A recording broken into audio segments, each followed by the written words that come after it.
हाँ जी। तो हम मेवाड़ की हिस्ट्री पढ़ रहे थे और हमने 2 क्लास ले ली मेवाड़ की हिस्ट्री की। और हमने बापा रावल से लेकर और कहाँ तक के राजा पढ़ दिए, हमीर हमीर तक के राजा हमने पढ़ दिए थे। तो पहली क्लास में हमने पढ़े थे, बापा रावल के बारे में पढ़ा था, अल्लट के बारे में पढ़ा था और जैतर सिंह के बारे में पढ़ा था। उनके बारे में मैंने आपको रिवीजन कल करवा दिया था। और कल की क्लास में हमने पढ़ा था फिर रतन सिंह के बारे में और उसके बाद हमीर के बारे में। जल्दी से फटाफट आपको उनका रिवीजन भी एक बार करवा दूं, फिर अपने आज की नई क्लास ले लेंगे। 2 राजाओं के बारे में आपको बताना है, एक तो रतन सिंह के बारे में और एक हमीर के बारे में। रतन सिंह के बारे में सीधी सीधी सी बात है कि इसी के टाइम में अलाउद्दीन खिलजी ने अटैक किया था। कब अटैक किया था, मेरा बताया हुआ 1303 अटैक किया था। अटैक में 2 चीजें याद रखनी होती है, एक याद रखने होते हैं कारण, एक याद रखने होते हैं कॉन्सिक्वेंस, परिणाम। कारण क्या थे हमने पढ़े थे, अलाउद्दीन खिलजी एम्पायर एक्सपांशन करना चाहता है, अपना साम्राज्यवादी नीति है। फिर हमने पढ़ा था कि चित्तौड़ का स्ट्रेटेजिक इंपॉर्टेंस था, चित्तौड़ का इकोनॉमिक इंपॉर्टेंस था। फिर हमने इसके बाद में पढ़ा था कि जब वो अलाउद्दीन खिलजी गुजरात जा रहा था तब उससे पैसे ले लिए थे समर सिंह नाम के राजा, रतन सिंह के जो पिताजी थे, इसलिए उसके लिए प्रेस्टीज पॉइंट था। फिर हमने पढ़ा था कि चित्तौड़ का प्रभाव बढ़ रहा था, इन्फ्लुएंस जो था वो इंक्रीज हो रहा था। और एक कारण हमने पढ़ा था कि पद्मिनी की वजह से किया था, हमला किया तो क्या हुआ यहाँ पे, तो मैंने फिर आपको बताया था। पद्मिनी के बारे में पहले पद्मिनी के बारे में कुछ बातें बताई थी। क्या बातें बताई थी कि सिंहल द्वीप की राजकुमारी थी, मम्मी पापा के नाम बताए थे कि गंधर्व सेन की और चंपावती की पुत्री थी। किसने उसके बारे में बताया था, तो मैंने बताया था आपको, राघव चेतन नाम के बंदे ने उसके बारे में बताया था। और परिणाम देख लो आप, तो क्या हुआ, तो यहाँ पर उस टाइम साका किया गया। कब किया गया, तो हमने पढ़ा था 25 अगस्त को। साके में 2 बातें होती है, मैंने बताया था, एक होता है जौहर, एक होता है केसरिया। जौहर किसने किया, तो पद्मिनी ने। अकेले ने किया आगे नहीं साहब, 1600 अन्य रानियों के साथ किया। केसरिया किसने किया, तो रतन सिंह। साथ में और कौन, तो उसके 2 सेनापति, वो कौन थे, तो गोरा बादल। फिर क्या हुआ, तो अलाउद्दीन खिलजी ने कब्जा कर लिया। अलाउद्दीन खिलजी ने कब्जा करने के बाद में यहाँ पे 30,000 लोग कटवा दिए, अपने बेटे खिजर खान को सौंप के इसका नाम क्या कर दिया, खिजराबाद। धाईबी पीर वाली जो दरगाह है उसमें इसका नाम खिजराबाद मिल जाता है अपने को, धाईबी पीर वाली दरगाह के अंदर इसका नाम। फिर हमने पढ़ा ये जो खिजर खान था, इस खिजर खान ने यहाँ पर एक तो पुल बनवा दिया गंभीरी नदी पर, एक मकबरा लिखवाया, उस मकबरे में एक फारसी भाषा का अभिलेख है, इंस्क्रिप्शन। और उस इंस्क्रिप्शन के अंदर हमने पढ़ा कि उसकी उपाधियां मिलती है अपने को अलाउद्दीन खिलजी की। उसको सिकंदर सेकंड कहा हुआ है, उसको शेड ऑफ गॉड कहा हुआ है, उसे प्रोटेक्टर ऑफ वर्ल्ड कहा हुआ है। कुछ दिन वो रहा था और उसके बाद मालदेव सोनग्रा को दे दिया था। और मालदेव सोनग्रा का एक नाम और मैंने बताया था आपको, उसका नाम मुछाड़ा मालदेव है ना। और फिर मैंने 2-3 बुक्स बताई थी, एक मैंने बुक्स बताई थी खजाइनुल फुतूह है,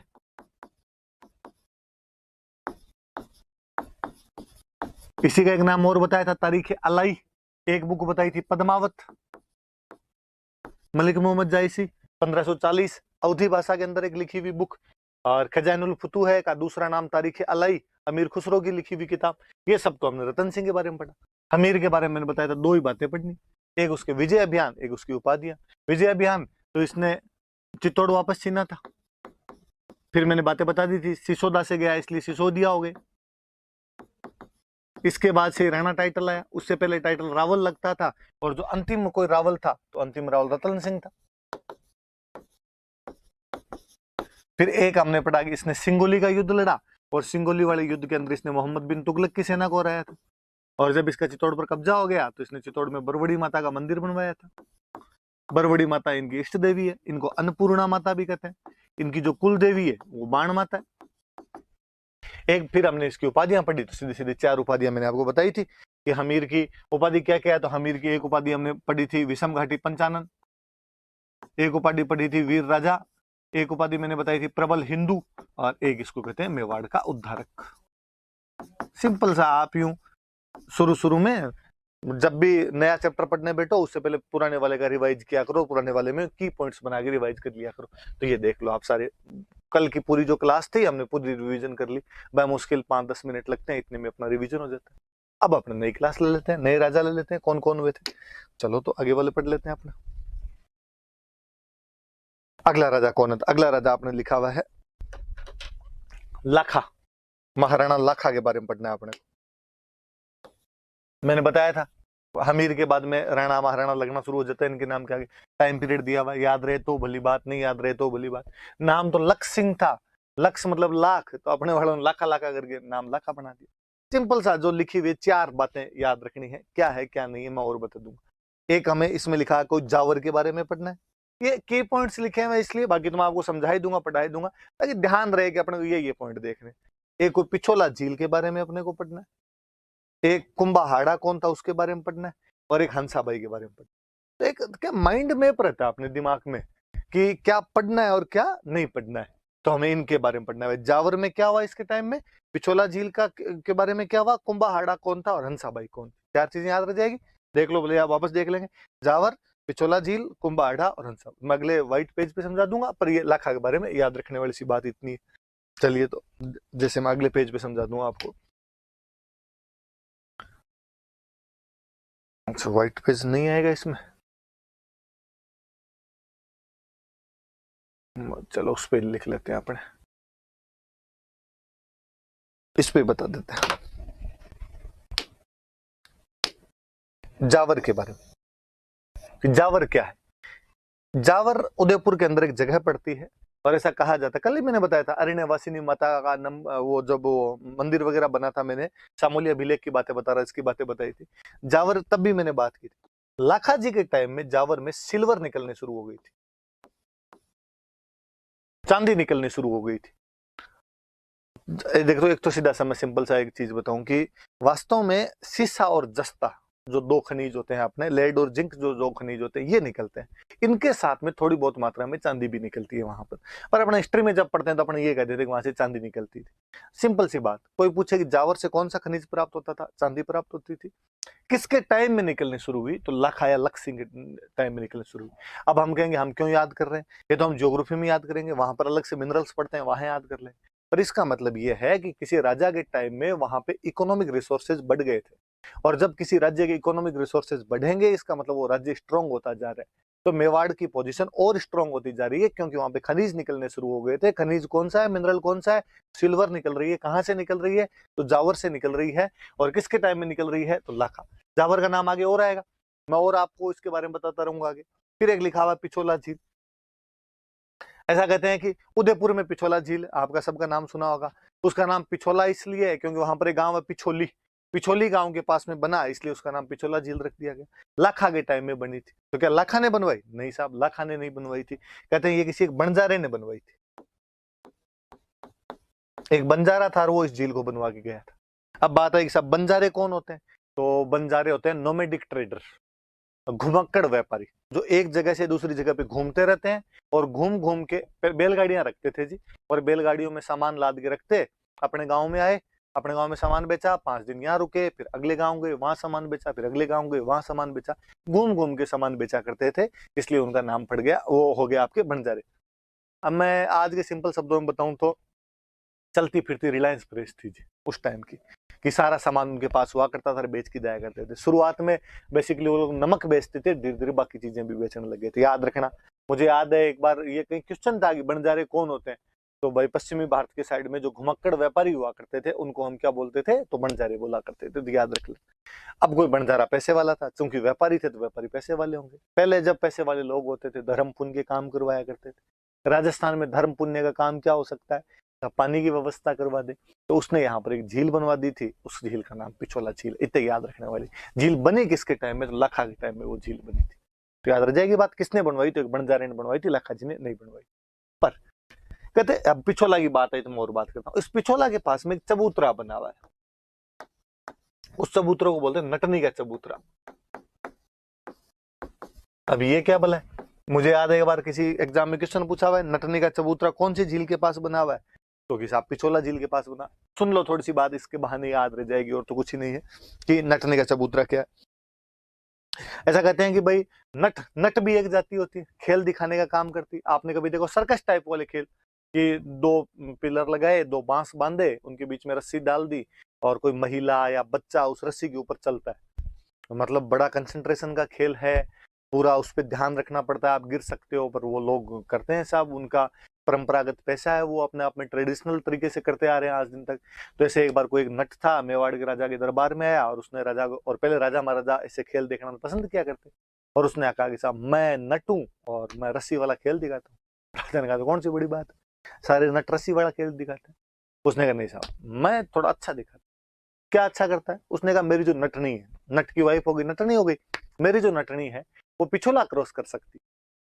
राजा ने कहा सुबह सुबह मैं ही मिला तेरे को, पिछोला तुझे पता तो है कितनी लंबी है, ये ठेठ इधर से उधर तक पड़ी, कैसे क्रॉस कर जाएगी? उसने कहा आप देख। और कहते हैं कि एक राजा ने घोषणा करवाई साहब इतने दिन बाद में ऐसे ऐसे नट की जो वाइफ है नटनी है वो पिछोला क्रॉस करेगी, सारे देखने के लिए आमंत्रित हो। तो नट ने कहा कि साहब मैं दिखा दूं पिछोला क्रॉस कर जाए तो क्या मिलेगा? राजा जी रो के अंदर थे। राजा ने कहा यदि पूरा क्रॉस कर जाए ना तो आधा मेवाड़ दिया, आधा राज्य दे दूंगा इनाम में। अब भाई लोग और इकट्ठे हुए दूर दूर तक, जब इतना बड़ा इनाम रख दिया गया तो। अब वो दो पिलर बांधे गए और पिलर के बीच में रस्सी बांधी गई, और रस्सी पिछोला को क्रॉस करती हुई रस्सी बांधी गई, नटनी उसके ऊपर चल रही थी, और कहते नटनी आधी से ज्यादा पिछोला क्रॉस कर गई थी, और जनता आउटिंग करे गया, थोड़ा सा और बचा हुआ है, थोड़ा सा और है, चलो यहाँ से थोड़ी दूर और चलो, थोड़ी दूर और चलो। और सब राजा केवल एक गुमसुम बेटा, बाकी राजा के मंत्री वंत्री जनता सब खुश हो। पर राजा को जैसे जैसे नटनी आगे बढ़ा, राजा को लगे हे अब गए, अब ये आधा मेवाड़ गया, आधा मेवाड़ गया। राजा ने अपने आस पड़ोस में देखा कि यार सारे मंत्री बेटे बड़े राजी हो रहे। उसने मंत्रियों को कहा तुम किस बात के खुश हो रहे हो? मैं यदि आधा मेवाड़ दूंगा तो मैं आधे स्टेट का राजा, मैं आधे स्टेट का राजा, तो मंत्री भी आधे ही होंगे, तुम कहीं जाओगे घर पे, मेरी शक्तियां घटेगी, तुम्हारी शक्तियां भी घटेगी। उनको हाँ हाँ सर ये तो सोचा ही नहीं था हमने तो क्या किया जाएगा? अरे इस नटने को रोको।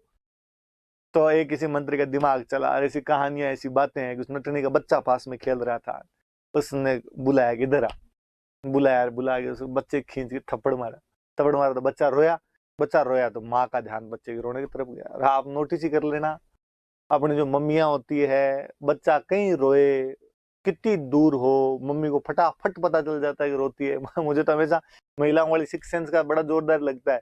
एक तो मम्मियों को भले ही कहीं बाड़े में काम कर रही है या घर में कहीं झाड़ू पोछे अलग से कर रही है, रसोई में दूध उफन जाए तो पता नहीं कहाँ से सुगंध आती है उनको कि दूध उफन रहा है, अपने को नहीं पता चलता, उनको ही पता चलता है।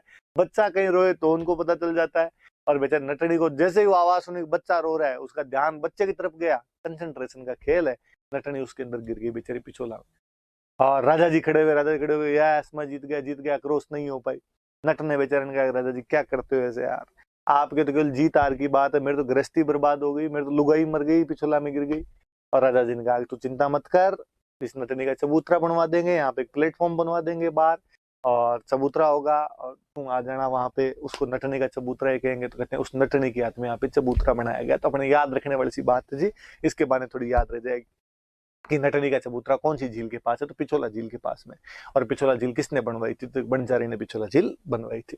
पैसे वाले लोग ऐसे काम किया करते थे, अभी भी पैसे वाले लोग धर्म पुण्य का काम करते हैं। मुकेश अंबानी पैसे वाला है तो उसने अपने को जियो बांटा, सबको उसने कहा कि फ्री है साहब, जितना जो करना है वो कर लो। तो कितना दिलदार आदमी, मुझे तो बहुत भला, बहुत अच्छा आदमी लगता है बेचारा मुकेश अंबानी। यार देखो कितना यूं भलाई का काम कर रहा है, भारत को इंटरनेट सिखाया है सबको, अपने को फ्री इंटरनेट दे दे, कम से कम सिखाया तो सही कि ये चीजें देख लो। वरना मुझे वो जमाना भी याद है जब 2G चला करता था, अरे एयरटेल वोडाफोन वाले नखरे किया करते थे, 599 में 1 GB देंगे, 2 GB देंगे, उसमें 2G में चक्री घूमती रहती घूमती रहती घूमती रहती।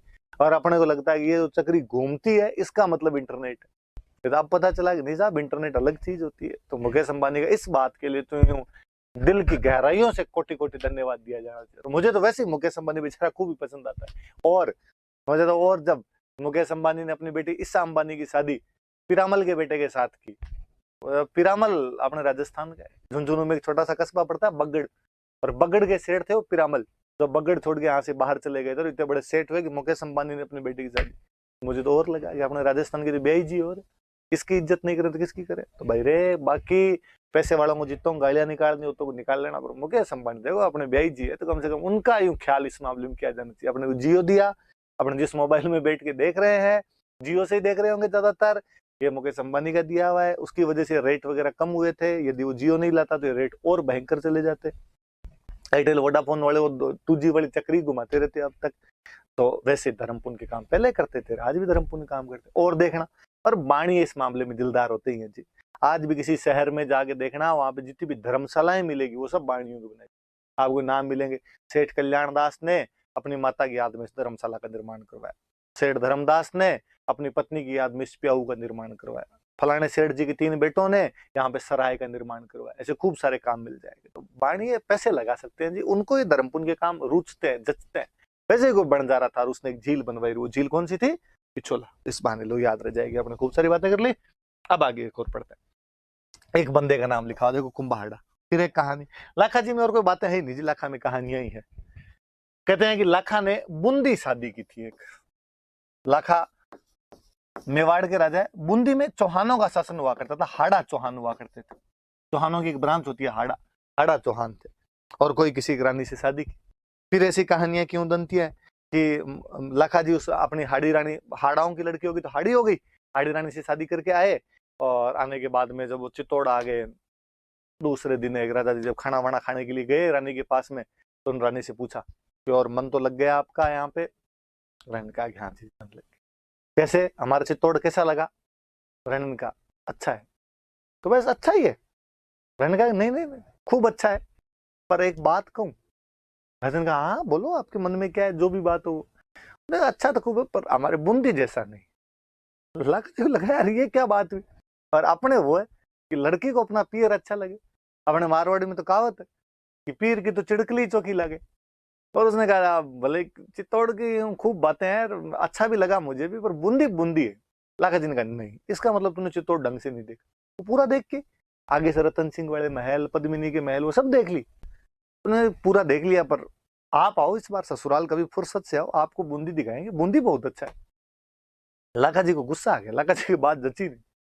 लाखा जी खाना खा रहे थे, वो खाना उन्होंने पहला टुकड़ा तोड़ा ही था, हाथ में ही था, अभी तक मुंह में लिया ही नहीं था। और उन्होंने कहा कि सही सही बता कौन सा सही है, कौन सा ज्यादा अच्छा है, बूंदी अच्छा है कि चित्तौड़ अच्छा है? रानी को लगा कि गुस्सा आ रहा है। तो रानी ने कहा अरे अरे अरे मैं तो ऐसे ही कर रही थी, चित्तौड़ चित्तौड़ भी अच्छा है, बूंदी भी अच्छा है, चित्तौड़ भी अच्छा। उन्होंने नहीं एक बता अच्छा कौन सा है? तो रानी ने कहा एक पूछोगे तो अच्छा तो बूंदी। और लाखा जी ने खाना वहीं छोड़ा। कहते हैं बाहर आए और बाहर आके अपने सेनापति को ऑर्डर दिया कि सेना तैयार करो, अपने बूंदी पर अटैक करेंगे। क्यों? चारों तरफ खलबली मची, ये क्या बात हुई? कल वहां पे अपने तोरण मार के आए थे, आज जाके तलवारें मारेंगे, वहां पे लड़ेंगे उनसे जाके, ये कोई बात थोड़ी। दिक्कत क्या है, क्यों करेंगे बूंदी पर आक्रमण? और लाखा जी ने कहा कि रानी ने कहा है कि सबसे अच्छा किला, सबसे अच्छा गढ़ बूंदी का है, और मैं कहता हूँ सबसे अच्छा गढ़ चित्तौड़ का है। और यदि चित्तौड़ से अच्छा गढ़ बूंदी वाला है तो मैं उसको तोड़ दूंगा, मैं उसको ढहा दूंगा, ताकि दुनिया के अंदर सबसे अच्छा गढ़ कोई रहे तो वो कौन सा रहे? चित्तौड़गढ़ ही रहे। लोगों ने समझा कि सर ऐसे नहीं करते। अब हो गई बात, हो गई। रानी को जाकर समझा, तू क्या कह दिया डाकी को तूने? रानी बेचारी है, रानी ने आगे कहा ऐसे क्या करते हो, और अब मैं आपसे मजाक भी नहीं कर सकती क्या? मैंने तो मजाक के अंदर कहा था। लगा जिनका सब, मैंने तेरे से 2 बार पूछा था कि सही से बता दे, तूने हमेशा कहा था कि बूंदी है, अब मैं बूंदी को गिराऊंगा। फिर कोई बीच बचाव करने वाले लोग हैं, उन्होंने कहा वैसे मत करो, एक काम करो, अपने तो चित्तौड़ के बाहर एक छोटा सा कमरा बना दो और उसका नाम लिख दो बूंदी फोर्ट, नकली बूंदी बना लो फिर, और उसको आप गिरा दो आज, ताकि आपने जो कसम ली, लाखा जी ने कसम ले ली। लाखा जी ने कहा जब तक बूंदी नहीं गिरेगी मैं अन्न और जल ग्रहण नहीं करूंगा, ताकि जो आपने कसम ली है वो कसम तो टूट जाए, आप अन्न जल तो खा लो। और बूंदी वालों ने क्या औकात है, ये बूंदी रहा, अपने 5 महीने 7 महीने बाद कभी जाके बूंदी पर आक्रमण कर देंगे, असली बूंदी को भी गिरा देंगे। एक बार ये तो नकली वाला टोना टोटका सा कर लो अपने। लाखा जी ने कहा जो भी करना फटाफट करो यार, भूख लग रही है मुझे। हाथों हाथ साहब बूंदी के बाहर एक टेम्पररी सा कमरा बनाया गया, उसके ऊपर लिखा गया बूंदी फोर्ट, और इधर बाकायदा घोषणा की गई कि राणा लाखा अपनी चतुरंगनी सेना लेकर जा रहे हैं और आक्रमण करेंगे, बूंदी पर आक्रमण करने के लिए जा रहे हैं। सेना लेके पूरा माहौल सेट किया, हाथी घोड़े हथियार सब लिए हुए एकदम। उसके पास पहुंचे, थोड़ा सा पास में गए, किसी ने, सेनापति ने कहा कि साहब यहाँ से तीर मारो, एक तीर के अंदर ही गिर जाएगा ये मकान, तो आप कसम पूरी हो जाएगी। और कहते हैं लाखा जी जैसे ही तीर मारने वाले थे, इतने में सामने से वो जो छोटा सा कमरा बना हुआ था, उस कमरे से तीर आए। लाखा जी ने पता करो कौन है उधर। उधर गए, वहां जाके देखा था 12-13 साल का लड़का, और हाथ में तीर कमान लिए हुए उधर से तीर छोड़ रहा था। तो पूछा कौन क्या है, पता चला कि उसका नाम कुंभाहाड़ा है। अपने अभी भी रिवाज होता है कि बहन की शादी जब होती है तो पीहर पक्ष का कोई भाई, भतीजा, चाचा, कोई एक बंदा, ज्यादातर भाई एक बंदा होता है, वो अपनी बहन के साथ में ससुराल जाता है। तो कहते हैं वो जो बूंदी वाली हाड़ी रानी थी लाखा जी की, उनका एक भाई था कुंभाहाड़ा, 12-13 साल का लड़का था, और ये अपनी बहन के साथ में आया हुआ था, और वो सामने से तीर मार रहा था। पकड़ के लाए और लाखा जी को कहा ये साहब आप बड़ा साड़ा ही है, ये वहां पे कर रहा है, क्या बात तेरे, तू क्यों कर रहा है? और उसने कहा मैंने सुना है कि ये जो आपने किया है ये कोई नकली बूंदी है। कि हाँ तो, कि मैंने सुना है कि इसको आप तोड़कर अपने कोई कस्में वादे पूरे करने वाले हो। लाखा जी ने कहा हाँ यार सही है, तुम अब साइड में हो जाए यार, जो करना है वो काम करना। उसने कहा नहीं, बूंदी असली हो भले नकली, जब तक एक एक हाड़ा जिंदा है बूंदी नहीं गिरेगी। तो तू क्या करेगा? उसने कहा युद्ध करना पड़ेगा, मैं मेरे आंखों के सामने बूंदी गिरते हुए नहीं देख सकता, भले ये नकली बनाई हो भले असली बनाई। खूब समझाया उस बच्चे को, उसकी बहन को भी बुला के लाई, समझा इसको, पार्ले जी के बिस्किट भी दिए होंगे उसको, चॉकलेट खिलाई होगी, नहीं माना तो नहीं माना। फाइनली उस लड़के को मारा गया। उसके बाद में लाखा जी ने वो बूंदी का किला तोड़ा, अपनी कसम पूरी की और वापस आए वहां से। तो अपने राजस्थान जी के में तो क्वेश्चन ही बना कि नकली बूंदी की रक्षा करते हुए कौन शहीद हो गया था। तो नकली बूंदी की रक्षा करते हुए यदि कोई शहीद हुआ है तो उस बंदे का नाम क्या था? तो उस बंदे का नाम कुंभाहाड़ा था। अपने राजस्थानी का बहुत अच्छा दुआ है कि नकली गढ़ दीदो नहीं, बिना घोर घमसान, सिर टूटिया बिन किम फिरे असली गढ़ पर आन। कि जब बिना लड़े तो नकली किला नहीं दिया था, तो असली वाला बूंदी लेने के लिए तो कई सर कटवाने पड़ेंगे। अब कई बार देखो, राजस्थान का नाम आते ही भारत के कोने कोने के व्यक्ति में वीरता, त्याग, स्वाभिमान, वो सब शब्द अपने आप में उभर के सामने आते हैं। ये यूं ही नहीं है, इसके लिए पूर्वजों ने हमारे हमारे जो भी बढ़ के रहे थे, उन्होंने ये संघर्ष किए, उन्होंने ये मिसालें, ये लकीरें स्थापित किए। इस वजह से लोग आज जानते हैं। 13-14 साल का लड़का केवल इस बात पर मर मिट गया कि उसका किला भले असली बना हुआ है या नकली बना हुआ है, गिरना नहीं चाहिए। ये मेरे स्वाभिमान का प्रतीक है, मेरे आंखों के सामने ये नहीं गिर सकता, मैं बिना संघर्ष किए ये नहीं जाने दूंगा। तो पूरी धरती लेनी तो बहुत बड़ी बात हो जाया करती थी। याद रखना भाई, इस लड़के का नाम तो याद रखा ही जाना चाहिए, कुंभाहाड़ा। ये बात। फिर लो एक बात और, फिर बातें हैं लाखा जी में तो है क्या, हंसाबाई की बात अपने मैं थोड़ा सा अगले पेज पे लेके पढ़ा देता हूँ। ये तो थोड़ा इस पे ज्यादा हो गया, ये थोड़ा हुआ क्या, सुनना मेरी बात, थोड़ा सा गौर करना ताकि ढंग से देख पाओ।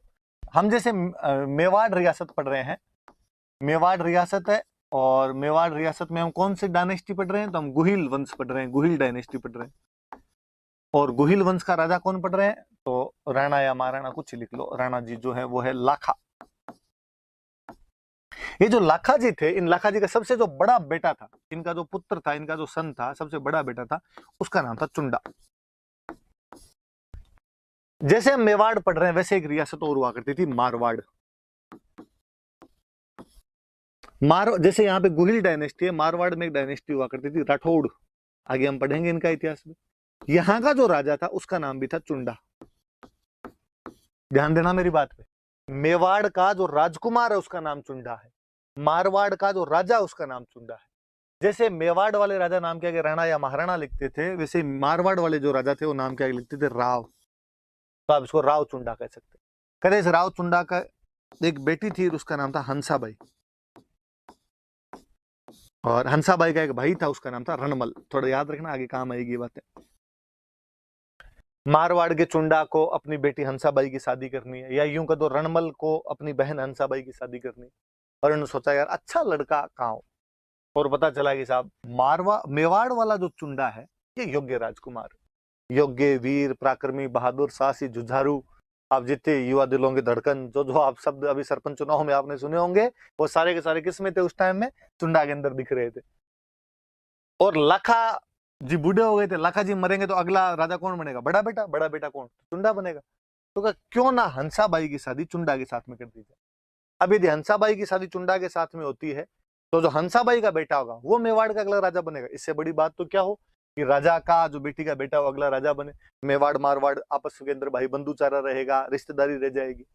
तो मारवाड़ वालों ने अपनी राजकुमारी हंसाबाई का रिश्ता इस चुंडा के लिए भेजा, मेवाड़ वाले राजकुमार चुंडा के लिए। ये राजकुमार है, ये तो यहाँ का राजा है।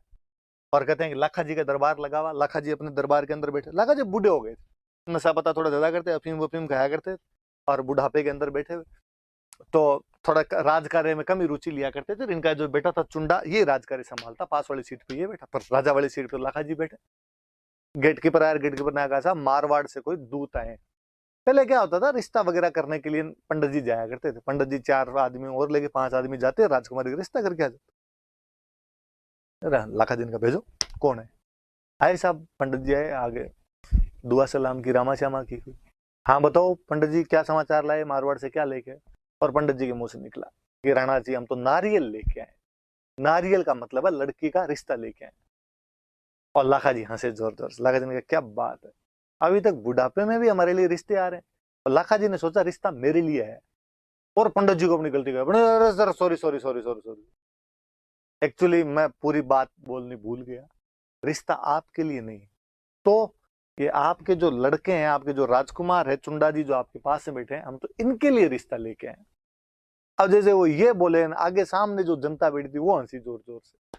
और जनता ने कहा कि देखो यार, लाखा जी की ठीक बुढ़ापे में जाके शादी में आ रही, पैर कब्र में है पर दिल है कि मानता नहीं, ठीक रंगीन जीवड़ा है, और अभी भी इसको ब्याह करना है। अब जब वो हंसे तो चुंडा को बड़ा बुरा लगा। किसी के सामने उसके पापा के बारे में हंसे, कोई पापा के बारे में बेइज्जती हो तो बुरा लगना स्वाभाविक सी बात है। और चुंडा ने जनता को कहा तुम किस बात के हंस रहे हो? और उनको कहा, पंडित जी को उनका, पंडित जी देखो सॉरी, धन्यवाद, आप मेरे लिए रिश्ता लेके आए थे, लेकिन क्योंकि मेरे पापा ने शादी की इच्छा जाहिर कर दी इस राजकुमारी से, इसलिए राजकुमारी मेरे लिए तो मम्मी के समान है, इसलिए इसकी शादी करना चाहते हो तो मेरे पापा के साथ कर दो। पंडित जी ने कहा यार दिमाग खराब हो गया चुंडा तेरा, एक बार पापा की तरफ तू ढंग से देख तो ले, डोगरा थोड़े साल जिंदा रहने वाला है, हम क्यों कर दें इसके साथ में शादी? तो उसने कहा फिर रहने दो, मैं तो करूंगा नहीं इसके साथ में शादी। वो बाहर आए 500, उन्होंने कहा ये ठीक है, बाप कह रहा है बुढ़ापे में मुझे ब्याह करना है, बेटा कह रहा है मेरे पापा से शादी कर दो, क्या करें? तो उन्होंने कहा यार गलती तो अपने से हुई, अपने पूरी बात बोलनी भूल गए थे, अब यदि गए तो मारवाड़ वाले कहेंगे यार भेजा था रिश्ता तो करके ही नहीं है, तो क्या करें? तो एक किसी ने कहा कर देते हैं, लाखा के साथ कर देते हैं। तो दूसरे ने समझा कोई दिक्कत नहीं है, राजाओं के बुढ़ापे में भी ब्याह होते हैं, लाखा के साथ में कर देंगे, पर जब लाखा मरेगा तो अगला राजा कौन बनेगा? तो अगला चुंडा बनेगा। तो फिर अपने जो लाखा के साथ यदि हंसाबाई की शादी होती है तो जो हंसाबाई का बेटा होगा उसको तो छोटे मोटे कोई गांव मिलेंगे, गांव देके बिठा देंगे, राजा का बड़ा बेटा राजा बनता था, बाकी तो सामंत बनते थे, फ्यूडल हुआ करते थे सारे। तो ऐसे थोड़ी होता है, अपने मारवाड़ वालों का भांजा, मारवाड़ वालों का दोहिता, मारवाड़ की राजकुमारी का बेटा 2-4 गांव लेके बैठेगा? ना ना, ये तो नहीं। एक तो उनमें थोड़ा सियाना आदमी था, उसने अंदर चलो मैं करता हूँ बात। वो यार उसने कहा चुंडा, इस चुंडा का, चुंडा जी हम आपके पिता से शादी करने के लिए तैयार है, हमारी राजकुमारी की शादी आपके पिता के साथ कर देंगे, पर एक बात बताओ आपके पिताजी के मरने के बाद अगला राजा कौन बनेगा? चुंडा जी ने कहा मैं बनूंगा। अब बस यही, यदि आपके पिताजी की मृत्यु के बाद आप राजा नहीं बनो और हमारे हंसाबाई के जो बेटा हो, हमारा भांजा या दोहिता जो हो, उसको यदि राजा बनाओ तो हम शादी कर देंगे। अब चुंडा जी ने कहा कि भाई, उन्होंने कहा था मेरे पिता से शादी करो, चुंडा जी ने कहा कि ठीक, आपकी ये शर्त है तो ये शर्त मुझे मंजूर है, पिताजी की मृत्यु के बाद मैं बड़ा भाई होने के बावजूद राजा नहीं बनूंगा, बल्कि मेरा जो सौतेला भाई होगा, जो मेरी सौतेली मम्मी हंसाबाई, इनका जो बेटा होगा उसको अगला मेवाड़ का राजा बनाया जाएगा, केवल राजा नहीं बनाऊंगा, मैं उसका ध्यान और रखूंगा। तो लाखा की शादी हंसाबाई के साथ कर दी गई। तो हंसाबाई वाला ये मैटर ये थोड़ा सा ये था, तो याद रख लेना पूरी बातें। इनका विवाह हो जाता है आपस में। अब चुंडा जी ने प्रतिज्ञा की, तो कहते हैं या तो महाभारत, जब हम पढ़ते हैं तो महाभारत में देखते हैं कि महाराज शांतनु थे, हस्तिनापुर के महाराज थे शांतनु, और महाराज शांतनु ने बुढ़ापे में जाके सत्यवती के साथ शादी की थी। उस समय जो सत्यवती के पिताजी थे उन्होंने कहा था, महाराज शांतनु के बड़े बेटे थे देवव्रत, कहा था यदि अगला राजा देवव्रत नहीं बने तो मैं मेरी राजकुमारी की शादी महाराज शांतनु के साथ करूंगा। देवव्रत ने कहा कि ठीक है, मैं अगला राजा नहीं बनूंगा। कहा राजकुमार देवव्रत तुम तो अगले राजा नहीं बनोगे, लेकिन कल को तुम्हारी शादी होगी, तुम्हारे बच्चे होंगे, वो तो कहेंगे, वो क्लेम करेंगे कि राज्य हमारा था, हमारे पिता का था, पापा ने छोड़ दिया, बाकी हम तो रखेंगे। तब देवव्रत ने कहा कि यदि आपको ये शक सुबह है तो देवव्रत घोषणा करता है कि मैं कभी शादी भी नहीं करूंगा।